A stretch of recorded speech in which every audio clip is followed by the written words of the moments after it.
মার্কিন president Donald Trump ইরানের সাম্প্রতিক শান্তি প্রস্তাব পর্যালোচনার কথা জানালেও তেহরানের সঙ্গে কোনো কূটনৈতিক সমঝোতার বিষয়ে গভীর সংশয় প্রকাশ করেছেন।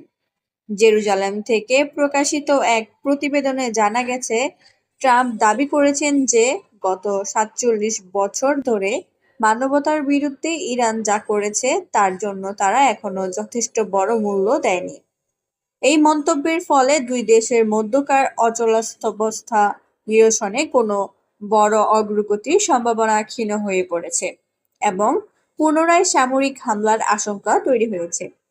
ইসরায়েলি সামরিক কর্মকর্তারা জানিয়েছেন, তারা ইরানের সম্ভাব্য মার্কিন হামলার জন্য প্রস্তুতি নিচ্ছেন এবং পাল্টা জবাব হিসেবে তেহরান ও ইসরায়েলে হামলা চালাতে পারে বলে ধারণা করা হচ্ছে। যুদ্ধ ও কূটনৈতিক টানাপোড়েনের এই আবহে পাকিস্তান ও ওমানের মধ্যস্থতায় আলোচনা চললেও তা বারবার হোঁচট খাচ্ছে।